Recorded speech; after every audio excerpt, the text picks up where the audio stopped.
అప్పట్లో సీఎంగా ఉన్నటువంటి జగన్మోహన్ రెడ్డి దృష్టిలో పడాలంటే ఏం చేయాలి? ఇష్టం వచ్చినట్టు, నోటికొచ్చినట్టు మాట్లాడడం. లేదా అంటే అప్పుడు ప్రతిపక్ష నాయకుడిగా ఉన్నటువంటి చంద్రబాబుపై దాడికి దిగటం. ఆల్మోస్ట్ ఈ 5 ఏళ్లలో కూడా ఇవే మనం చూసాము. అందులో భాగంగానే ఇటు మంగళగిరి టీడీపీ పార్టీ ఆఫీస్‌పై కావచ్చు, చంద్రబాబు నాయుడు గారి ఇంటిపై కావచ్చు, దాడి జరిగిన పరిస్థితుల నేపథ్యంలో అప్పటికి సంబంధించిన ఎంక్వైరీ ఇప్పుడు మొదలైంది. దాంట్లో కొంతమంది పేర్లైతే వింటూ ఉన్నాము. వాళ్ళైతే ఇప్పటికే ఎంక్వైరీ జరిగింది. అలాగే వాళ్ళు ముందస్తు బెయిల్‌కి కూడా అప్లై చేసుకున్నారు. సో, మరి మరోసారి ఇప్పుడు వాళ్ళకి షాక్ తగిలినట్టు తెలుస్తోంది. హైకోర్టు వాళ్ళకి ముందస్తు బెయిల్ ఇవ్వడానికి పర్మిషన్ నో చెప్పింది. ఇక నందిగం సురేష్‌ని అరెస్ట్ చేయడానికి పోలీసులు కూడా వెళ్లారు. ఆయన అయితే ఇప్పుడు అజ్ఞాతంలోకి వెళ్లారు అంటున్నారు. మరి ఆ తర్వాత ఇంకెంతమంది అరెస్టులు ఉండే అవకాశం ఉంది? ఇలాంటి వివరాలన్నీ తెలుసుకుందాం. మనతో పాటు ఉన్నారు సీనియర్ పొలిటికల్ జర్నలిస్ట్ సత్యమూర్తి గారు. నమస్కారం సార్. నమస్కారం అండి. సార్, వైసీపీ నేతలకి మళ్ళీ షాక్ తగిలినట్టే ఉంది. హైకోర్టు అయితే ముందస్తు బెయిల్‌కి నో చెప్పింది. సో, మరి వాళ్ళ అరెస్టులు ఉంటాయంటారా? లేదు అంటే మరి ఇలానే ఒకళ్ళ తర్వాత ఒకళ్ళు అజ్ఞాతంలోకి వెళ్ళి ముందస్తు బెయిల్ ఓకే అంటే సుప్రీంకోర్టుకి వెళ్ళాక ముందస్తు బెయిల్ దొరికాక బయటకు వస్తారంటారా? ఏం చెప్తారు మీరు? అంటే ఇప్పుడు యాంటిసిపేటరీ బెయిల్ని తిరస్కరించారు. ఇప్పుడు వాళ్ళ అడ్వకేటు అడిగాడు, మేము సుప్రీంకోర్టుకి వెళ్తామండి, మాకు కొంత టైం ఇవ్వండి, అప్పుడే ఆర్డర్ ఇవ్వమాకండి, ఆర్డర్ ప్రొనౌన్స్ చేయమాకండి అని అడిగితే ఆర్డర్ ప్రొనౌన్స్ చేసేసారు. అంటే వాళ్ళ యాంటిసిపేటరీ బెయిల్ రిజెక్ట్ అయిపోయింది. ఇప్పుడు నెక్స్ట్ ఈ నాయకులందరినీ అరెస్ట్ చేయాలి. మీరు చెప్తున్నట్టు అంటే తెలుగుదేశం పార్టీ ఆఫీస్ మీద దాడి చేసిన 4 నాయకులు, చంద్రబాబు నాయుడు ఇంటి మీద దాడి చేసిన ఈ జోగి రమేష్, వీళ్ళని ఇప్పుడు నెక్స్ట్ అరెస్ట్ చేయాల్సిన కార్యక్రమం ఉన్నది. పోలీసులు ఇప్పుడు పారిపోయాడు అనుకో, ఎంతకాలం పారిపోతాడు? వీళ్ళందరూ కూడా గత 5 సంవత్సరాలు అధికారంలో ఉన్న కాలంలో వందల కోట్ల రూపాయల అక్రమ సంపాదన సంపాదించారు కదా, అవన్నీ ఇక్కడే ఉన్నాయి కదా, ఎక్కడికి పోతారు ఇవన్నీ వదిలేసి? ఏదో పారిపోవటానికి చాలామంది ప్రయత్నం చేశారు. దేవినేని అవినాష్ దగ్గర నుంచి వాళ్ళందరూ కూడా ప్రయత్నం చేశారు. మాచర్ల మాజీ ఎమ్మెల్యే పిన్నెల్లి రామకృష్ణారెడ్డి కూడా ప్రయత్నం చేశాడు కదా, దుబాయ్ వెళ్ళిపోదాం అని చెప్పి ప్లాన్ చేశాడు. ఇంకొక అతను చెవిరెడ్డి భాస్కర్ రెడ్డి కొడుకు కూడా దుబాయ్ వెళ్ళటానికి ప్రయత్నం చేశాడు, పట్టుకున్నారు. జోగి రమేష్ కొడుకు కూడా అగ్రిగోల్డ్ స్థలాల విషయంలో పారిపోవటానికి ప్రయత్నం చేసి పట్టుకున్నారు. అందుకని వీళ్ళందరూ పారిపోవటానికి ప్రయత్నం చేసినా చేయకపోయినా పోలీసులు పట్టుకోవటం అనేది ఖాయం, అందులో ఎటువంటి సందేహం లేదు. ఇవాళ కాకపోతే రేపు అరెస్ట్ అవుతారు. ఇక్కడ ఏంటి అంటే ప్రధానంగా మనం గమనించాల్సిన విషయం ఏంటంటే తెలుగుదేశం కూటమి ప్రభుత్వం కక్ష సాధించే ఆలోచనలో లేదు. అందుకని పోలీసులు కూడా తమ పని తాము చేసుకుంటూ వెళ్తూ ఉన్నారు. ఇక్కడ జరిగిన విషయం ఏంటి అంటే తెలుగుదేశం పార్టీ కార్యాలయం మీద దాడి జరిగింది. ఈ దాడిలో జగన్మోహన్ రెడ్డి ముఖ్య అనుచరులు అందరూ ఉన్నారు. ఈ నందిగం సురేష్, లేళ్లాపిరెడ్డి, దేవినేని అవినాష్, ఇటువంటి వాళ్ళందరూ ఉన్నారు. మొత్తం ఆల్ బెటాలియన్. జగన్మోహన్ రెడ్డి ఓడిపోయిన తర్వాత ఒక అందరిని నిలబెట్టి మాట్లాడాడు కదా, ఆ నిలబెట్టి మాట్లాడిన వాళ్ళలో వీళ్ళందరూ ఉన్నారు. జగన్మోహన్ రెడ్డి ఒక్కడే కూర్చొని వీళ్ళందరినీ నిలబెట్టి మాట్లాడాడు కదా. పెద్ద పెద్ద నాయకులు, బొత్స సత్యనారాయణ లాంటి వాడికి కూడా కుర్చీ లేదు అక్కడ, లేచి నిలబడి ఆయన ముందర కూర్చోటే అర్హత వీళ్ళకి లేదు. ఎందుకంటే అతనికి 1,00,000 కోట్ల ఆస్తి ఉంది కదా, మిగిలిన వాళ్ళందరికీ 100 కోట్లు, 200 కోట్లు, 300 కోట్లు ఆస్తి పరులు వీళ్ళందరూ. అందుకని 1,00,000 కోట్ల ఉన్న అతని ముందర వీళ్ళందరూ కూర్చోటానికి అనర్హులు. అందుకని ఎవరిని కూర్చొనివ్వడు. ఇప్పుడు ఈ నాయకులందరూ కూడా జగన్మోహన్ రెడ్డికి అత్యంత సన్నిహితులు. ఇప్పుడు జోగి రమేష్ విషయమే మనం చూద్దాం.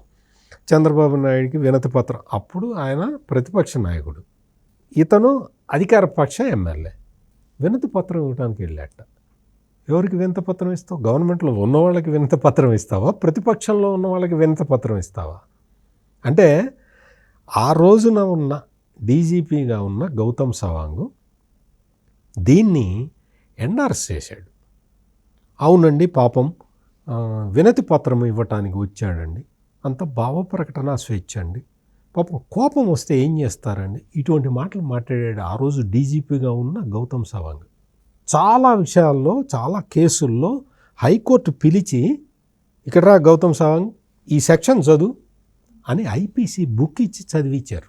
మామూలుగా ఎవరైనా సరే ఆత్మాభిమానం అంటే సిగ్గు శరం అనే మాటలు నేను వాడట్లే, పాపం ఐపీఎస్ ఆఫీసర్ కాబట్టి.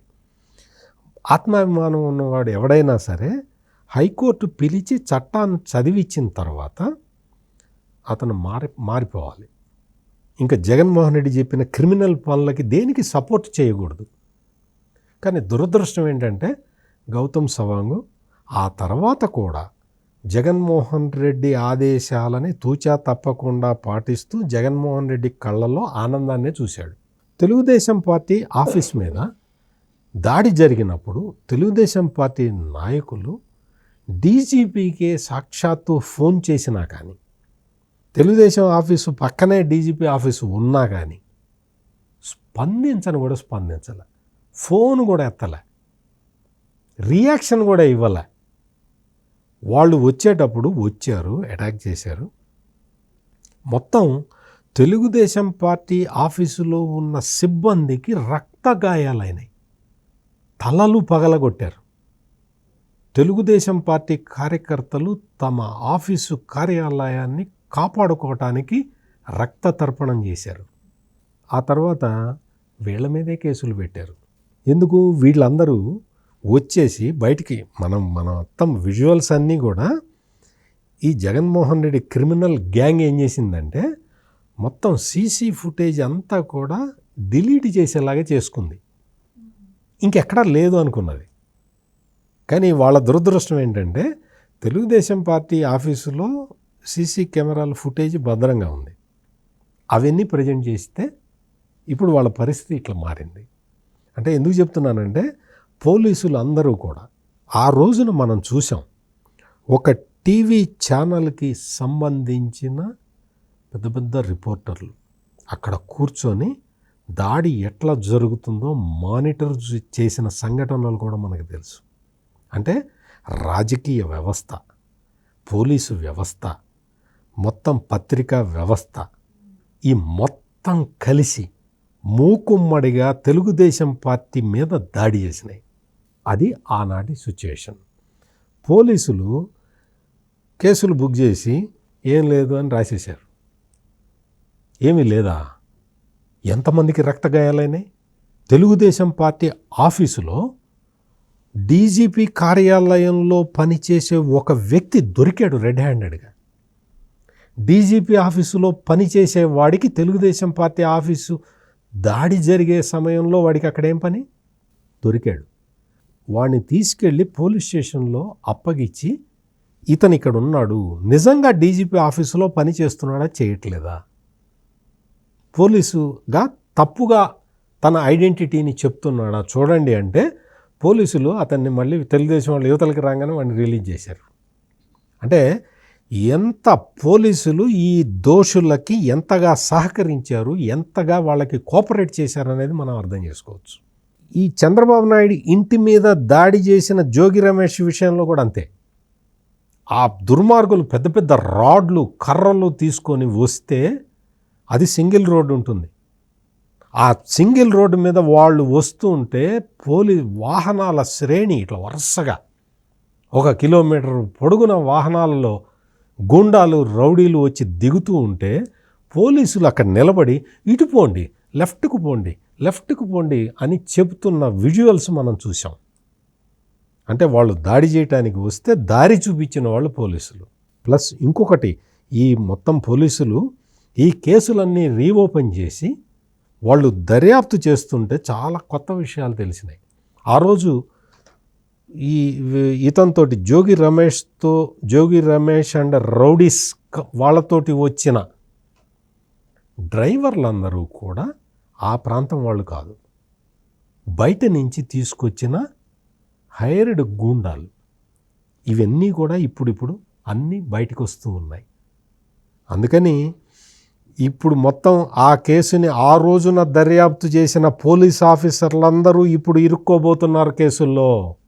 అంటే ఇక్కడ ఇంకోటి సార్, జోగి రమేష్ మీద ఆల్రెడీ ఎంక్వైరీ నడుస్తోంది.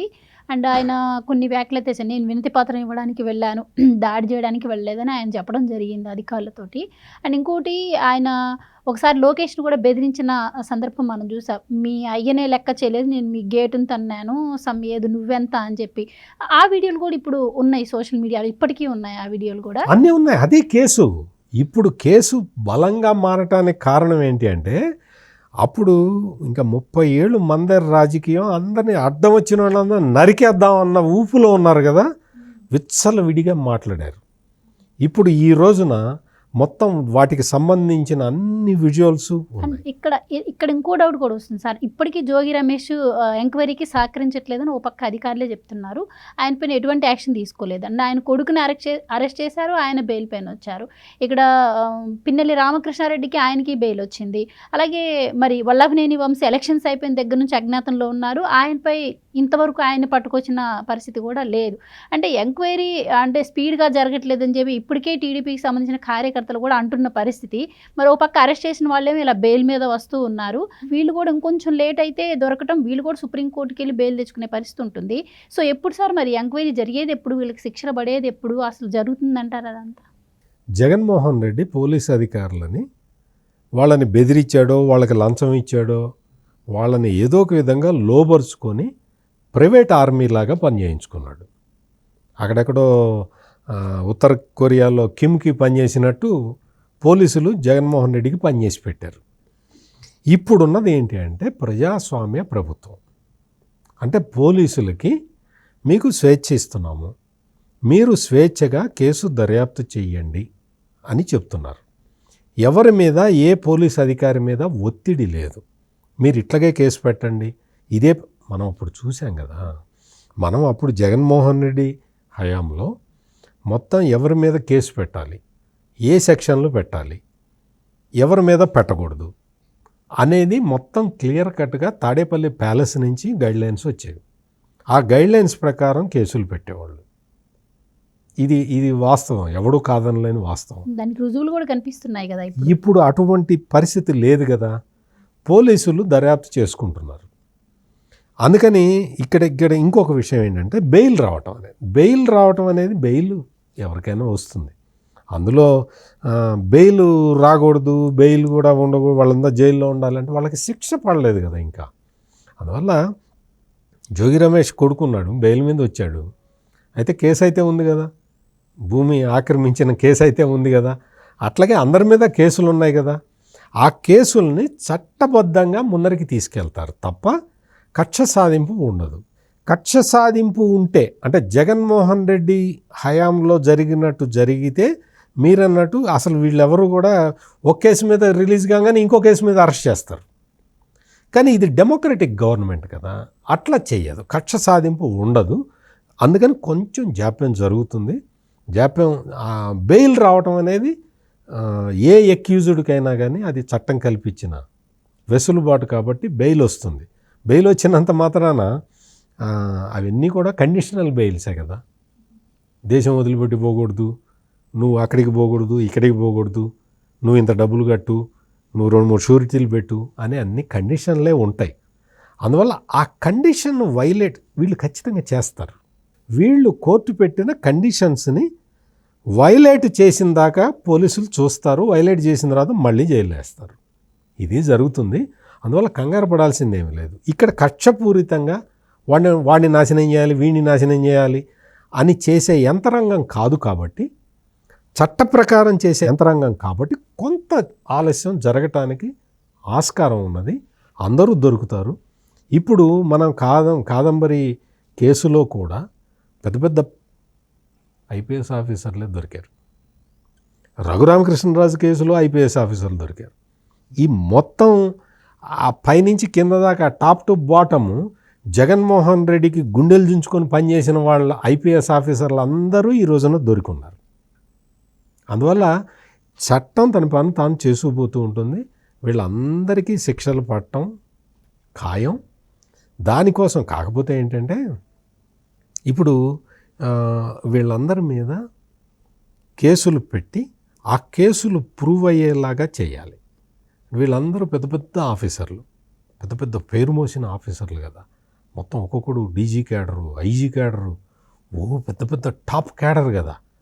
మరి టాప్ క్యాడర్ వాడు నేరం చేస్తే వాడిని ఎవరు శిక్షించాలి, వాడిని ఎవరు పట్టుకోవాలి, ఎవరు దర్యాప్తు చేయాలి?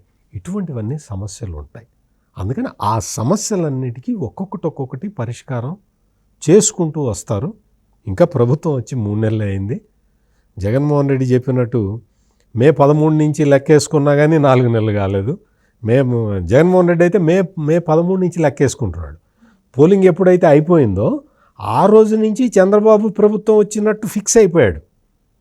ఫిక్స్ అయిపోయి ఆ రోజు నుంచి లెక్క పెడుతున్నాడు.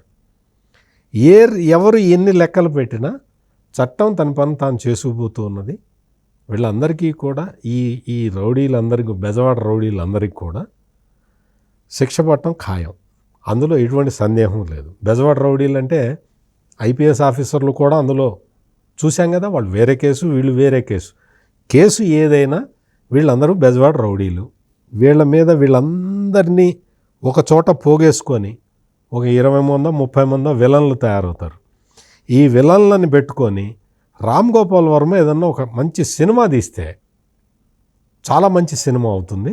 అందుకని ఈ బెజవాడ రౌడీలందరినీ పెట్టి, ఇటువంటి క్యారెక్టర్లను పెట్టి రామ్ గోపాల్ వర్మ ఒక ప్రత్యేకమైన సినిమా తీస్తే దాదాపు 3-4 గంటల సినిమా అవుతుంది. వీళ్ళు చేసిన అరాచకాలు ఇన్ని కాదు కదా. అందుకని రామ్ గోపాల్ వర్మ, ఇది మంచి స్టోరీ, దీని మీద మంచి సినిమా తీసుకో. Right sir, thank you so much. నమస్కారం.